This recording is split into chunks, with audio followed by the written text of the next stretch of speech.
अस्सलाम वालेकुम। प्रोग्राम दिन भर के साथ मैं हूं इमरान सनाउल्लाह और मैं हूं आपकी मेज़बान शहरबानो आफान। नाजरीन, प्रोग्राम में सबसे पहले बात करेंगे अवामी एक्शन कमेटी की हड़ताल और मुतालबात के हवाले से।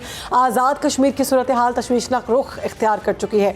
अवामी एक्शन कमेटी की हड़ताल तीसरे रोज़ भी जारी है और पुरतशद्दुद झड़पों में अब तक 3 पुलिस एहलकारों समेत 9 अफराद जान की बाजी हार चुके हैं, जबकि 200 से ज़ायद जख्मी हुए हैं। जख्मियों में पुलिस एहलकार भी बड़ी तादाद में शामिल हैं, जिनमें कई की हालत तशवीशनाक बताई जा रही। नाजरीन, ये सूरत हाल उस वक्त और ज़्यादा ख़तरनाक हो गई जब मुख्तलिफ इलाकों में मुजाहिरीन और कानून नाफिज करने वाले इदारों के दरमियान झड़पें हुई, स्कूल जलाए गए, पुलिस पर फायरिंग तक की गई। ऐसे वाक़यात न सिर्फ अमन व अमान के लिए ख़तरा है, बल्कि कश्मीर का हम अगर बात करें तो कश्मीर कॉज को भी इसमें नुकसान पहुंचाया जा रहा है। और वज़ीर-ए-आज़म आज़ाद कश्मीर ने वाक़यात पर अफसोस का इजहार करते हुए कहा है कि पुरतशद्दुद रास्ते में मसाइल हल नहीं होते।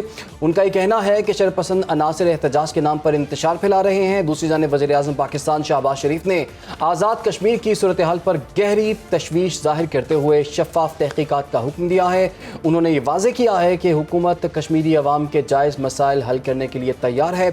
वज़ीर-ए-आज़म ने कानून नाफिज करने वाले इदारों को तहम्मुल और बुर्दबारी इख्तियार करने की हिदायत की और कहा कि अवामी जज्बात का एहतराम हर सूरत यकीनी बनाया जाए। और इसी सिलसिले में हुकूमत ने मुज़ाकराती कमेटी को भी तौसीह दे दी है। कमेटी में अहम वफाकी वज़रा के साथ आज़ाद कश्मीर की बड़ी शख्सियात को भी शामिल किया गया है। कमेटी जल्द मुजफ्फराबाद जाकर अवामी एक्शन कमेटी की क़ियादत से मुज़ाकरात भी कर रही है और मसाइल का देरपा हल निकालने की कोशिश भी करेगी। नाज़रीन, ये वक्त तहम्मुल और दानिशमंदी का है। ऐसे में पुरतशद्दुद रास्ते इख्तियार करने से सिर्फ़ और सिर्फ नुकसान ही होगा, चाहे वो अवाम का हो या रियासत का। पाकिस्तान के मफाद में यही है कि मसाइल बातचीत और अफ़हाम व तफ़हीम से हल हो। और बिल्कुल एक तरफ हम देखते हैं कश्मीरी अवाम के जायज़ मुतालबात सुने जाएँ, दूसरी तरफ अमन व अमान भी कायम होना चाहिए। हमारे गेस्ट इस पर हमारे साथ मौजूद होंगे, उनसे बात करेंगे। लेकिन सबसे पहले आपको बताएं कि इस सारे मामले पर एहसन इकबाल ने, चौधरी अनवारुल हक ने, राजा परवेज़ अशरफ ने और राना सनाउल्लाह ने गुफ्तगू की है। पहले वो मुलाहिज़ा कर लेते हैं। ऐसे अनासर मौजूद हैं कि जो पाकिस्तान के दाखिली अमन और इस्तेहकाम में खलल डाल के अपना एजेंडा उठाना चाहेंगे। जो मुज़ाकरात में तातुल आया था उसको दूर करके मुज़ाकराती अमल को बहाल करते हुए आज़ाद कश्मीर में जो चंद दिनों में अमूमी तौर पर जो शदीद बेचैनी और अस्तराब अवाम में पाया जाता है उसका कला कमा हो सके। हमारी हत्तल मकदूर कोशिश होगी कि कश्मीर के अवाम को उनके जो जायज़ मुतालबात हैं वो फ़ौरन पूरे किए जाएँ। कि तशद्दुद जो है उससे मामलात उलझते हैं, सुलझते नहीं। तो हमें बैठ के आपस में जो है वो बात करनी होगी। गुफ्तगू आपने मुलाहिज़ा की है और इसी पर बात करेंगे। ब्रिगेडियर रिटायर्ड मसूद खान साहब हमें ज्वाइन कर चुके हैं। बहुत शुक्रिया आपका ब्रिगेड साहब प्रोग्राम में वक्त देने के लिए। ये हम देख रहे हैं कि आज़ाद कश्मीर में अवामी एक्शन कमेटी की हड़ताल तीसरे रोज़ दाखिल थी।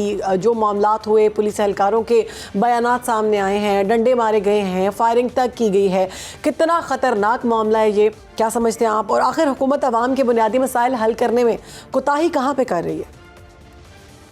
बहुत शुक्रिया। देखेंगे पहली दफा ऐसा नहीं हुआ है। लास्ट ईयर दिसंबर 24 को भी यही वाकया किया, तो उस वक्त 17 पॉइंट्स थे और उस वक्त प्राइम मिनिस्टर ऑफ पाकिस्तान ने 23 अरब का बेल आउट पैकेज भी दिया और 17 के तमाम जो इनके पॉइंट्स थे वो एक्सेप्ट कर गए थे। और इस दफा 34 पॉइंट के साथ आए हैं। कुछ ऐसे पॉइंट्स है जो चैलेंज करते हैं आपकी अथॉरिटी को, जो इंडिया चाहता है या राह चाहती है किस तरह की चीजें हो। जब वो कहते हैं कि आप सीटें जो कश्मीरियों के लिए पाकिस्तान के अंदर से 12 सीटें वो खत्म करें, फॉरेन फोर्सेस की डिप्लॉयमेंट की बात हो रही है कि वो यहाँ पे नहीं होनी चाहिए। तो देखें, इससे चीज एक हमने ये देखना कि ये किसका एजेंडा है, क्या वो चाहते हैं, क्या कश्मीरियों के कत्ल करके कोई वो चीज अचीव करना चाहते हैं, या जो दीर कोट में 3 पुलिस के लोग शहीद हुए हैं वो उसके पीछे कौन से लोग इसमें इन्वॉल्व हैं। देखें कि बड़ी सीरियस सी डेवलपमेंट है और सेंसिटिव जो इंस्टॉलेशन पे प्लानिंग की गई थी अटैक्स करने की और सब्सिक्वेंट जो अफरा तफरी मचाई है। देखें, ये सो कॉल्ड लीडर्स हैं जो बाकी जो जेन्युइन मसले हैं, यकीनन अवामी मसले होंगे, रिस्पॉन्सिबिलिटी है गवर्नमेंट की, responsibility Azad Jammu and Kashmir की, गवर्नमेंट ऑफ पाकिस्तान की है। और देखें उनको एड्रेस किया जाएगा और करना भी चाहिए। और 200 बिलियन रुपए जो पाकिस्तान बजट में हम annually Azad Jammu and Kashmir को पैसे देते हैं। और अब देखें कि इनका एजेंडा मजीद वाज़ेह अब होगा जब प्राइम मिनिस्टर ने एक डिसीजन ले लिया है और अपने कंसर्न शो किया है, एक बड़ी हाई लेवल की कमेटी बिठा दी है, रवाना कर दी है, जिसमें तमाम रिप्रेजेंटेशन वहां पे हैं। सो अब वाज़े तौर पर पता चलेगा कि अवामी एक्शन कमेटी क्या चाहती है। अगर वो चाहती है कि आजाद जम्मू और कश्मीर के लोगों की इख्लाह बहबूद होगी तो वो एक्सेप्ट करके बातचीत में बैठ जाएगी। जी, अगर वो नहीं करती है तो इसका हमें बहुत वाज़े तौर पे मैसेज मिल जाएगा। इसके ताने बाने कहाँ से मिलते हैं, पीछे से इनकी डोरियां कौन हिला रहा है, वो चीजें आहिस्ता आहिस्ता वैसे भी खुलती जा रही हैं। जी देखें कि ब्रिगेडियर साहब, हमने ये बात तो कश्मीर बिल्कुल का- वाज़ेह है और वज़ीर आज़म आज़ाद कश्मीर ने भी कहा था कि इन लोगों के ज़्यादातर मुतालिबात तो वैसे ही तस्लीम किए जा चुके हैं। अगर ऐसा है कि उनके मुतालिबात ज़्यादातर तस्लीम किए जा चुके हैं तो फिर ये खून रेजी और पुरतशद्दुद वाक़यात की समझ नहीं आती। देखें वो बड़े वाजे है। देखें हैंडलर्स बेसिस से कहते हैं कि हमने प्रेशर रखना है। आप मैं देखें कि जो अगर आपको याद हो एक लीक डॉक्यूमेंट हुआ था जिसमें जेनेवा मिशन इंडिया वालों ने लिखा था और इनको मेंशन किया था कि कुछ लीडर्स को उन्होंने कहा, टास्किंग की है कि आपने जो डेली यूज के मसले हैं या रूटीन के मसाइल हैं, रोजमर्रा के मसाइल हैं, उनको फोकस करें। So in the guard of those आप सब्सिक्वेंटली आप प्रोटेस्ट कर सकते हैं, ये आप law and order situation create कर सकते हैं और यही अकॉर्डिंगली हुआ है। और देखें जब आप फायरिंग पे आ जाते हैं, जब अपने लोगों पर आप गोलियां चलाते हैं तो क्या मकासद है? आप चाहते हैं अफरा तफरी हो, तशद्दुद हो और एक सिचुएशन क्रिएट हो। अभी इंडियंस अगर चाहते हैं, पाकिस्तान में ऑलरेडी देखें बलोचिस्तान में फितन और हिंदुस्तान को यूज कर रहे हैं, जी जी, खैबर पख्तूनख्वा में फितन और ख्वारिश को यूज कर रहे हैं। सिमिलरली वो टारगेट है। राजनाथ सिंह ने चंद दिन पहले कहा था कि यहाँ कश्मीर में भी कुछ न कुछ हालात होंगे, ये लोग इंडिया की बातें करेंगे। तो मेरा ख्याल में मैं तो ये कहता हूँ कि देखना जम्मू एंड कश्मीर जो इलीगली ऑक्युपाइड है, वहां पे आज देखें कि शब्बीर शाह कहाँ पे है, जी यासीन मलिक कहाँ पे है, नुसरत आलम भट्ट कहाँ पे है, मीर वाइस कहाँ पे है, आसिया इंदिराबी कहाँ पे है। वहां पे रेप्स की, गैंग रेप्स के केसेस, मोलेस्टेशन के केसेस हो रहे हैं और इसके अलावा पैलेट्स गन का इस्तेमाल हो रहा है, आर्सन है, लूटिंग है, किलिंग्स है, लोग उठाए जा रहे हैं। तो वो है जम्मू, उस कश्मीर की ये बात कर रहे हैं। तो मेरा ख्याल में जो इस आजाद कश्मीर में, आजाद फिजाओं में रह रहे हैं, जहाँ पे सब फैसिलिटीज हैं, और आप देखें कश्मीर के लोग तमाम मुहिब वतन है और अफवाज पाकिस्तान में है, पूरी कश्मीर, आजाद जम्मू कश्मीर की रेजिमेंट यहाँ पे है, तमाम पाकिस्तान की तमाम जो डिपार्टमेंट्स में कश्मीरी एक बड़ा बेहतरीन रोल अदा कर रहे हैं। चंद लोग आके इसको हाईजेक करना चाहते हैं और करके एक सिचुएशन क्रिएट करना चाहते हैं। मेरा ख्याल में जो लोग, जिस तरह प्राइम मिनिस्टर ने कहा है कि एक इंक्वायरी होगी, तो एक इंक्वायरी हो, दोस्त रिस्पॉन्सिबल जो स्टेट ऑफ पाकिस्तान के खिलाफ बात कर रहे हैं, इदारों के खिलाफ जिन्होंने बातें की हैं, मेरे ख्याल में किसी सूरत में उनके साथ कंप्रोमाइज नहीं करना चाहिए। बाकी जो जायज अवामी मुतालिबात। अच्छा ब्रिगेडियर साहब, जैसे कि वज़ीर आज़म ने एक मुज़ाकराती कमेटी भी जो है वो तश्कील दी है, जैसे कि आपने जिक्र भी किया है, आपके ख्याल में इक़दामात काफ़ी हैं या फिर ये वक्ती हल साबित होगा? मैंने काफी हैं। देखें कि तमाम पॉइंट्स मान गए हैं ऑलरेडी। जो कश्मीर की गवर्नमेंट थी वो मान गई थी। अब 2 पॉइंट्स पे आके मसला रुका हुआ था। उसमें देखें कि कानूनी कार्रवाई होनी है, आइन के मुताबिक उसको लेके चलना है। तो असल में ये चीजें हैं। तो अब ये कमेटी गई है, आज जा चुकी है, वहां पर पहुंच भी चुकी है और इम्पोर्टेंट लीडर्स हैं, दोनों तमाम पाकिस्तान के इम्पोर्टेंट पॉलिटिशियंस इसमें हैं। अब रिस्पॉन्स से यू कैन मेक आउट कि वो क्या चाहते हैं। और ये वो लोग हैं, देखें कि अगर ये सही सिंसियर हुए with the people of Azad Jammu and Kashmir तो पता चल जाएगा, वरना इसमें फर्दर वो कोई सिचुएशन क्रिएट करते हैं तो आपको वाज़ेह तौर पे जो हम कह रहे हैं उसकी कंफर्मेशन भी मजीद हो जाए। बिल्कुल ठीक है, बहुत शुक्रिया। हमारे साथ मौजूद है ब्रिगेडियर खान साहब, इस अहम मामले पर गुफ्तगू कर रहे थे और ये भी कहा जा रहा था कि ये जो इंतजाम किए गए हैं या इकदाम किए गए हैं हुकूमत की जानिब से, ये काफ़ी हैं, जबकि जो सूरत हाल दिखाई दे रही है उसमें ठोस सबूत जो हैं वो सामने आने चाहिए कि कौन कौन से मामलात हुए। तो आगे बढ़ते बात करते हैं इसराइल की गाज़ा इमदाद ले जाने वाली ग्लोबल स्मूथ फ्लोटीला पर वहशियाना जलगार और दर्जनों मुल्कों से ताल्लुक़ रखने वाले कारकुनों की गिरफ्तारी ने एक बार फिर दुनिया के सामने वो सच ले आया है जो बरसों से छुपाया जा रहा था। यह हमला सिर्फ कश्तियों पर नहीं, इंसानियत, इंसानी हमदर्दी और आलमी ज़मीर पर हुआ है। स्वीडन की माहौलियाती कारकुन ग्रेटा थुनबर्ग कहती हैं कि पाकिस्तान के साबिक सेनेटर मुश्ताक अहमद और दर्जनों ममालिक के सैकड़ों कारकुन इसमें मौजूद हैं। सबको सिर्फ इस जुर्म की सज़ा दी गई कि वो गजा के भूखे और महसूर अवाम तक इमदाद पहुँचाना चाहते हैं। बिल्कुल नाज़रीन, सवाल ये है कि दुनिया के नाम नहाद इंसानी हुकूक की चैंपियन रियासतें इस वक्त कहाँ पर हैं? क्या अमरीका जो अमन मंसूबे का ढोल पीट रहा है इनकी कश्तियों पर बहने वाले आंसू नहीं देख रहा? क्या वाइट हाउस के अमन मंसूबे का मतलब ये है कि इसराइल को खुली छूट दे दी जाए? इन्हीं तमाम मामला पर हम बात करेंगे। मैं ज्वाइन कर लिया है साबिक सफ़ीर डॉक्टर जमील अहमद खान साहब। डॉक्टर साहब, इस वक्त पूरी दुनिया ये मामला देख रही है। अब इसराइल को कोई रोकने वाला नहीं है, कोई टोकने वाला नहीं है। एक जानिब अमन मंसूबे पर बात हो रही है, उस पर बहुत से जो स्टेक होल्डर्स हैं वो इस वक्त बड़ी मीटिंग्स भी कर रहे हैं, और दूसरी जानिब इस तरह की हरकतें इसराइल की जानिब से हो रही हैं। आपके ख्याल में आने वाले दिनों में क्या होता हुआ देख रहे हैं आप? जी, आने वाले दिनों में जिस तरह पहले मजम्मत होती रही है, आगे भी मजम्मत होती रहेगी। आज कोलंबिया ने थोड़ी हिम्मत दिखलाई है कि उन्होंने उनके 2 शहरियों को अरेस्ट किया है, उन्होंने उनका सफ़ीर वापस भेज दिया है और साथ में उनसे अपना जो फ्री ट्रेड का उनका एग्रीमेंट था FTA उसको ख़त्म कर दिया है कि हम ट्रेड नहीं करते। अगर हमारे भी 57 ममालिक यही कर दें जो कि उनकी अपने चार्टर में दिया हुआ है OIC के, और जो OIC का प्लेटफॉर्म है इतना बड़ा, दुनिया का सबसे बड़ा, AU के बाद, अफ्रीकन यूनियन के बाद सबसे बड़ा प्लेटफॉर्म यही है, बल्कि सबसे बड़ा ये, उसके बाद अफ्रीकन यूनियन है। तो उसमें से सारे वही काम कर लें जो एक गैरों ने किया है इसके लिए, तो अपने भी वही कर लें। एक तो ये हो सकता है, दूसरा नहीं हो सकता है, इसलिए कि जब तक वीटो होता रहेगा उस वक्त इजराइल धज्जियां उड़ाता रहेगा इंटरनेशनल कानून की। आज क्या हुआ? आज उन्होंने इंटरनेशनल वाटर से कानून की, इंटरनेशनल कानून खिलाफ वर्जी करते हुए, आज की बात नहीं है, ये 1967 में ज़मीनें मजीद कब्जा करनी, 48 में कब्जा की, उसके बाद मजीद करते रहे। अब तो खैर सारी की सारी जो इंसानी अदवार के, तारीख के जितने रिकॉर्ड है सारे तोड़ दिए, जहाँ तक के इंसानी हमदर्दी का ताल्लुक है, बल्कि जो इंसानी हकूक का ताल्लुक है, जेनोसाइड का ताल्लुक है, एथनिक क्लिंजिंग का ताल्लुक है, आपको माजी करीब में आपको ऐसी कोई एग्जांपल नहीं मिलती है। अब ये फिर अगेन अगर बात इंटरनेशनल कानून की हो रही है तो इजराइल को तो इंटरनेशनल कानून का तो कोई पासदारी है नहीं। इन्होंने इंटरनेशनल वाटर से, इंटरनेशनल टेरिटरी से, जिसमें कि कानून मौजूद है कि वो उसमें जो चाहे वो अपने जहाज लेके जा सकता है, वो हर एक का उसमें हक का इस्तेमाल करना। वहां से अरेस्ट करते तो अपनी टेरिटरी से करते, फिर तो चले अरेस्ट होता, ही तो किडनैपिंग है, कज़ाकी है।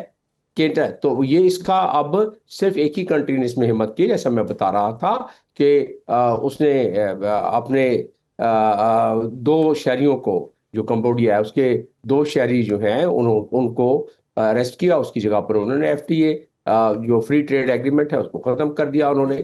और ये जो फ्लोटिला का 44 ममालिक का ये सिंबॉलिक है, ठीक है, ये फार्मूला मिल्क लेके जा रहे थे, दवा लेके जा रहे थे, बाकी वो अशिया खुराक लेके जा रहे थे।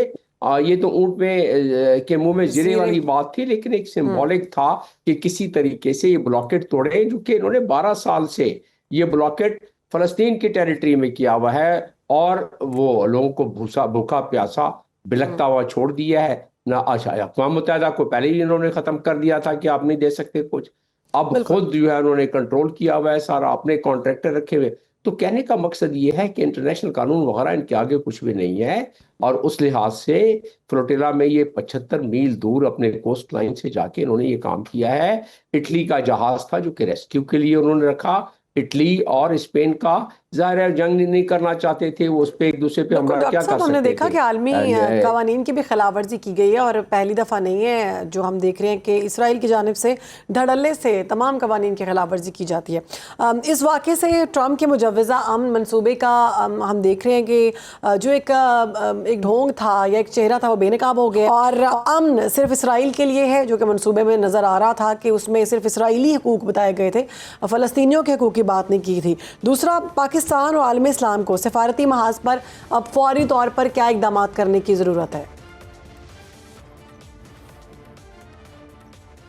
डॉक्टर साहब से दोबारा रब्ता करने की कोशिश करेंगे और ये मामला जो है वो इस वक्त पूरी दुनिया की नज़रें जी लगी हुई हैं। एक जानिब हम देख रहे हैं कि पहले आपको याद है डोनाल्ड ट्रंप के किस नुकात सामने आए थे अमन मंसूबे के हवाले से, फिर पता लगा वो 20 हैं और 20 के बाद भी जब कुछ उसके नुकात जो थे वो बाद में ये पता चला जो 7-8 जो कंट्रीज हैं जिसमें पाकिस्तान भी शामिल है, इनकी जो तजावीज़ थी जो इन्होंने तजवीज़ दी थी और ये सोच रहे थे कि उनको इनकॉर्पोरेट किया जाएगा, उसमें अकोमोडेट किया जाएगा।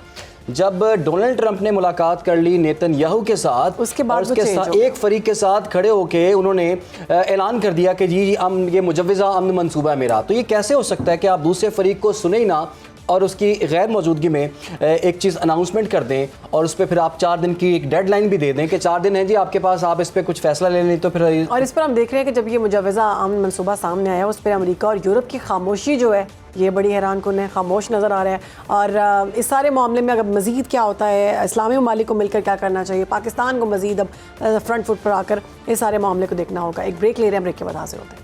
वेलकम बैक नाज़रीन। अल्लामा इकबाल रहमतुल्लाह अलैह ने 100 साल पहले बिल्कुल ठीक कहा था कि आँख जो कुछ देखती है लब पे आ सकता नहीं, महवे हैरत हूँ कि दुनिया क्या से क्या हो जाएगी। आज हम सभी इस वक्त महवे हैरत हैं शहरबानो, 21वीं सदी में दुनिया क्या से क्या हो जाएगी। और हम देख रहे हैं कि AI दम बदम दुनिया की हैयत बदल रहा है और ये हाईटेक वर्ल्ड का की टूल बन चुका है जो निज़ाम की दुरुस्तगी के लिए काम कर रहा है। वो निज़ाम जिसे ताकतवर सियासी शख्सियात तब्दील कर सके, ना ही बड़ी सियासी जमातें और ना ही मकबूल तरीन बयानी। आर्टिफिशियल इंटेलिजेंस बिलाखिर एक हकीकत है और टेक्नोलॉजी की ये नई फार्म रवायती कामों को डिजिटलाइज करके ना सिर्फ रफ्तार, वक्त और पैसे की बचत कर रहा है बल्कि सिस्टम में नज़्म ज़ब्त और शफाफियत भी ला रहा है। लेकिन AI जहां एडवांस वर्क का हामिल है वहीं ये खदशात भी उभर रहे हैं कि कंप्यूटर के दौर में पेपरलेस सिस्टम आज AI के दौर में ह्यूमन लेस भी हो सकता है।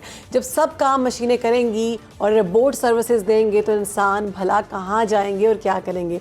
लेकिन ऐसा नहीं है। AI आइंदा 5 सालों में आलमी GDP में 13,000 अरब डॉलर के इजाफे का सबब हो सकती है।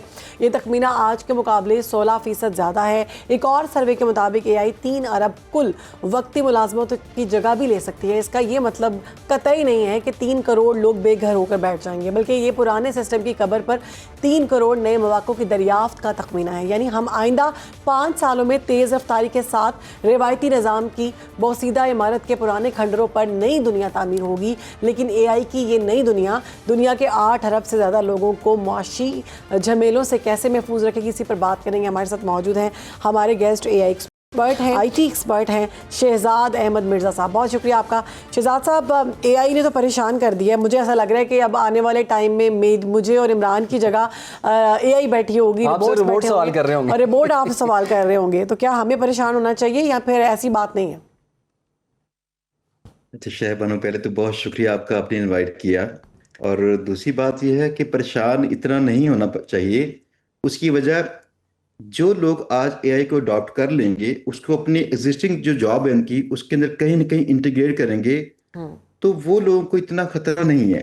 अगरचे कई जॉब्स ऐसी हैं जो कि मुकम्मल इससे रिप्लेस करनी मुमकिन थी। फॉर एग्जांपल सपोर्ट की जॉब, जैसे सपोर्ट होती है कस्टमर सपोर्ट की, वो मुकम्मल तौर पर पॉसिबल है कि एजेंटिक AI टूल्स के साथ इसको रिप्लेस किया जा सके। कंटेंट राइटिंग की जॉब, ये जॉब्स मुकम्मल खत्म करना मुमकिन है। लेकिन कई ऐसी जॉब्स हैं, जैसे आप जो काम अभी कर रही हैं, इन जॉब्स के लिए जो ह्यूमन होता ना, वो फेस चाहिए उनको, लोगों को जिनको अपनी आवाम के अंदर लोग महसूस कर सकें, वो चलता रहेगा। अगरचे ये मुमकिन है कि आप एक वर्चुअल किस्म का एक अवतार बनाकर उसको एज ए इंसान AI से कहीं रिकॉर्डिंग में इस्तेमाल कर सकते हैं, किसी पॉडकास्ट में, किसी टीवी शो के अंदर। लेकिन लोग प्रेफर करते हैं उस सेलिब्रिटी से मिलना।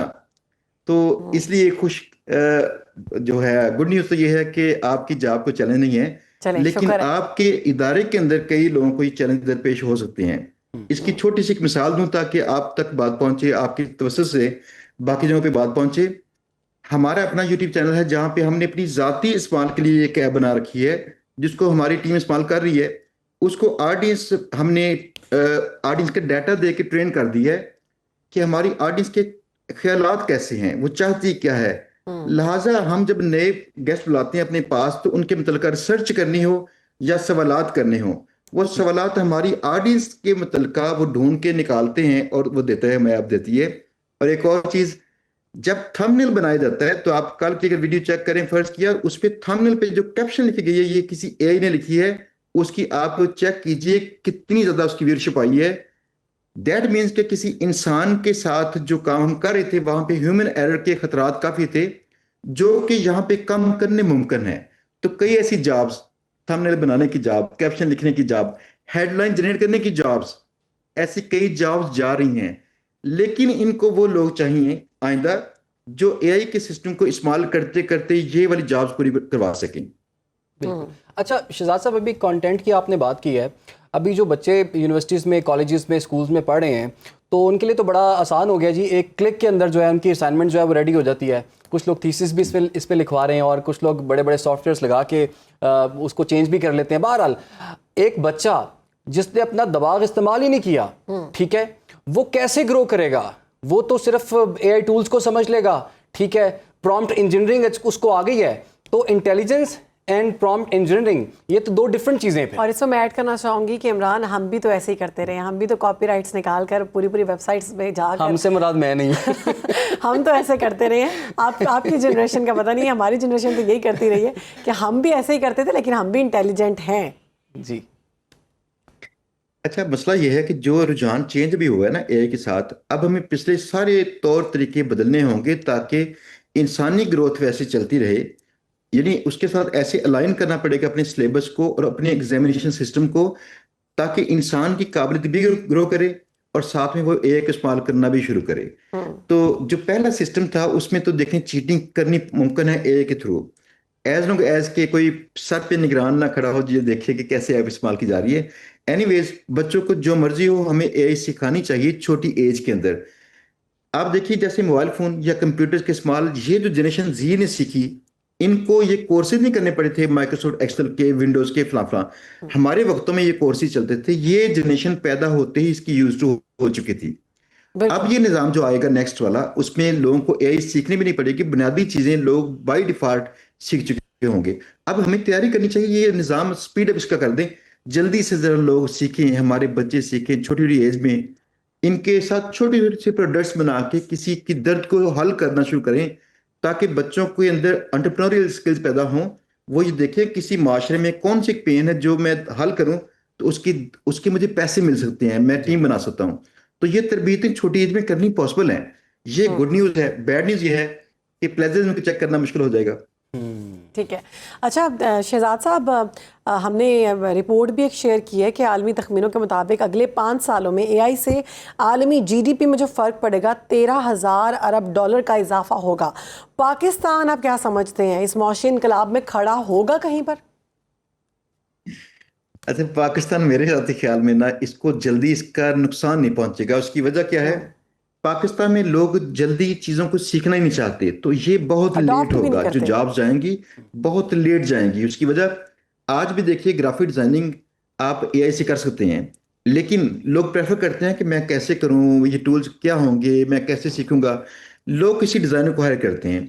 तो ये ट्रेंड चूंकि पाकिस्तान में है, लोग लर्न करने की निस्बत लोग किसी और को हायर करना पसंद करते हैं, लर्निंग को मुश्किल समझते हैं। तो यहाँ पे इस पुराने फेज का डिके लॉन्ग होगा, बाहर ये डिके बहुत फास्ट होगा। इवन आपका ये कहना है कि पाकिस्तान में अगर वो यूज करेंगे भी आने वाले वक्त में, तो प्रॉम्प्ट देने के लिए वो स्पेशल बंदा हायर करेंगे कि वो प्रॉम्प्ट देकर वो चीज बना दे।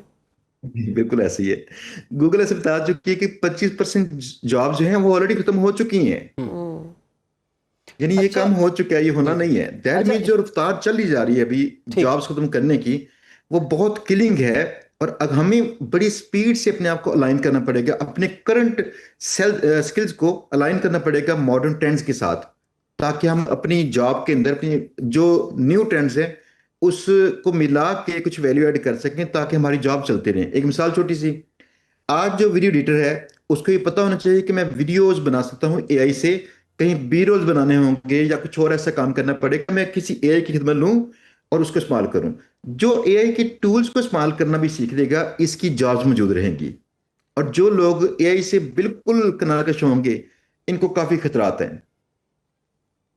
अच्छा शहजाद साहब, ये तो हो गए जी एआई के जो हमने फ़ज़ाइल बयान किए हैं, अब जरा हम आते हैं इसके खिलाफ भी थोड़ी सी बातें करते हैं ताकि लोग ये ना समझे ना हम एआई की तरफ ही हो गए हैं। अब मसला ये है कि हमारा बहुत सा जो पर्सनल डाटा है वो इस एआई के पास है, पासवर्ड्स इसके पास हैं, हमारी फोटोग्राफ्स इसके पास हैं, और जिनके पास मोबाइल्स हैं वो भी डाटा इनके पास है, ईमेल्स वगैरह इनके पास। अच्छा, अब ये कितनी बड़ी इनसिक्योरिटी है। दूसरी तरफ ये भी बता दीजिए, लोग मतलब जैसे मेडिकल रिपोर्ट्स आती हैं वो इसके जरिए चेक भी हो जाती हैं, वो तो इसके फजाइल में आ गई, लेकिन अभी हम इसके खिलाफ थोड़ी बात करना चाह रहे हैं। वो भी प्रॉपर सही से नहीं बता पाते ना, कि वो तो डॉक्टर ही बता सकता है कि आपको आपके लिए ठीक है या नहीं ठीक। एग्जैक्टली। अब ये बताइए कि ये कितनी बड़ी इनसिक्योरिटी है, इससे हमें कितनी परेशानी की जरूरत है हमें। अच्छा, सबसे पहले जो परेशानी है ना वो सोशल मीडिया की आई थी कि वहाँ पे एक फेक न्यूज़ को लोग इस अंदाज से देखते हैं, यकीन कर लेते हैं। अब एआई के साथ एक बहुत बड़ी परेशानी है, हमें एथिकल स्टैंडर्ड्स को रिव्यू करना पड़ेगा, बेटर करने पड़ेंगे। क्यों? अगर किसी पर्सन की एआई से वीडियो बनती है तो मोस्टली देखने वाले यकीन करते हैं ये उसी बंदे ने कहा है। तो कहीं ना एथिकल पाबंदियां भी लगानी पड़ेंगी हमें ऐप्स के ऊपर, ये बाकी जगहों पे। ये आप या हम नहीं परेशान, ये पूरी दुनिया परेशान है। दुनिया पूरी में कई ऐसे इवेंट्स हो रहे हैं जहां पे इस बात पे डिबेट चल रही है कि अगर हमने प्राइवेसी का ख्याल करना होगा तो प्राइवेसी कौन कौन सी है, कैसे कैसे उसका ख्याल किया जाएगा। फॉर एग्जाम्पल, जो भी एआई के मॉडल ट्रेन किए जा रहे हैं, ये कौन सा डाटा लेंगे ट्रेनिंग के अंदर, कौन सा नहीं लेंगे। तो यूजर को इजाजत देनी चाहिए कि वो अपना डाटा ट्रेनिंग में इस्तेमाल करने दे या नहीं। जबकि देखें, बड़ी जो सारी कंपनीज है ये तो ऐसे कर रही हैं, जो छोटे जो लोग जो अपने फ्रीलांसर्स हैं, सॉफ्टवेयर बना रहे हैं, वहां पे ये स्टैंडर्ड्स कायम नहीं है। मुमकिन है किसी को पता ही ना चले और उसी की आवाज, उसी की लिखी हुई चीज, उसी की वीडियो को देखकर ट्रेनिंग की जा रही हो। ये एथिकली बहुत ही बड़े चैलेंज दरपेश होंगे कल को, जहां पे फसाद बर्पा होने के चांसेस हैं। एक और बात जो आपने कही थी कि प्राइवेसी वाली बात भी सच है। हमें अब ये सोचना पड़ेगा हम कौन सी चीज पब्लिक करें, कौन सी चीज पब्लिक ना करें, ये देखना पड़ेगा। क्योंकि इतनी ज्यादा तादाद में लोग आ चुके हैं इस फील्ड के अंदर, कौन कब कैसे कैसे आपके डाटा को इस्तेमाल कर रहा है, ये एक नया चैलेंज है। लेकिन मैं फिर कहूंगा, जब भी कुछ नया इनकलाब आता है, उस इनकलाब के साथ कुछ खूबियां, कुछ खामियां लाजमी होती हैं। कायनात बनी ही ऐसे है। हमारा ये फोकस होना चाहिए कि हम उसकी खूबियां बढ़ा कैसे लें और उसकी खामियों को कैसे टैकल करें। बिल्कुल शहजाद साहब, आपने बिल्कुल ठीक कहा। जहाँ कुछ खूबियाँ हैं वहीं कुछ खामियाँ हैं, जहाँ पर स्ट्रेंथ्स हैं वहाँ वीकनेसेस भी हैं। और आपने बिल्कुल ठीक कहा कि एआई जो है वो, मैं तो ये कहता हूँ एआई के सीने में दिल नहीं है, उसकी कोई मोरालिटीज़ नहीं है, उसकी कोई एथिक्स नहीं है, और उसकी कोई वैल्यू सिस्टम नहीं है। ऑन यू कि आप उसको किस तरह से इस्तेमाल करते हैं। एग्जैक्टली, इस पर आने वाले प्रोग्राम से भी बात करेंगे। फिलहाल एक छोटी सी ब्रेक। वेलकम बैक नाजरीन। हो जाए खबरदार, होशियार। अगर आप बगैर ड्राइविंग लाइसेंस के सड़क पर निकले तो अब जेब पर होगा भारी, ज़बरदस्त जुर्माना आपको पड़ेगा। आईजी सिंध गुलाम नबी मेमन ने ऐलान किया है कि बगैर लाइसेंस मोटरसाइकिल चलाने वालों को 20,000, कार पर 30,000 और हैवी व्हीकल पर 50,000 रुपये तक का भारी जुर्माना अदा करना पड़ेगा। कराची के एक निजी होटल में तकरीब से खिताब करते हुए आईजी सिंध ने कहा कि ट्रैफिक कवानीन की खिलाफ वर्जी को मामूली समझने का वक्त अब ख़त्म हो चुका है। शहरियों को सालों से इस कड़े इक़दाम का इंतज़ार था और अब सिंध हुकूमत ने इसकी मंजूरी दे दी है। जी, इसकी मंजूरी भी दी जा चुकी है। बात करेंगे अपने नुमाइंदे सलमान अहमद से। सलमान, ये कुछ बहुत ज़्यादा जुर्माना हमें लग रहा है कि मोटरसाइकिल जिसने बगैर लाइसेंस के चलाई 20,000 रुपया, कार पर 30,000 रुपया, हैवी व्हीकल पर 50,000 रुपया, ये नाफिज हो चुका है। देखिए, अभी नाफिजुल अमल तो नहीं हुआ, लेकिन इमरान मैं आपको ये बता दूं कि यकीनन जिस तरह आप सोच रहे हैं उसी तरह शहरी भी सोच रहे हैं, हम भी सोच रहे हैं। इतना भारी जुर्माना, वो भी अगर ख़ास तौर पर बात की जाए कि मोटरसाइकिल सवार जो कि पेट्रोल जिनके लिए डलवाना इतना मुश्किल हो गया है, तो वो 20,000 रुपये जुर्माना किस तरह देंगे अगर उनका लाइसेंस नहीं हुआ और लाइसेंस के बगैर वो बाइक चला रहे हुए। इसके अलावा अगर कार चलाने वाला अगर बिना लाइसेंस के पकड़ा गया तो उसके ऊपर जो है वो 30,000 रुपये है। इसी तरह अगर LTV वाले अगर पकड़े गए तो उनके ऊपर जो है वो इसी तरह 30,000 रुपये, और हैवी व्हीकल वालों के ऊपर जो है वो 50,000 रुपये जुर्माना जो है वो आईजी के मुताबिक। फ़ायदा भी तो होगा ना कि हमारे रोज़ कराची की खबरें नशर करते हैं कि फलाना बिल्कुल हादसात हो गए, टैंकर जो है वो आया और वो कुचल कर चला गया। अब जो लोग छोटे छोटे बच्चों को बाइक्स पकड़ा देते हैं, उसके बाद हादसात होते हैं, छोटे छोटे बच्चे गाड़ियाँ लेकर निकल रहे हैं। अब मोहतात होंगे, पहले तरीके से लाइसेंस लिया जाएगा, उसके बाद वो सड़क पर निकलेंगे।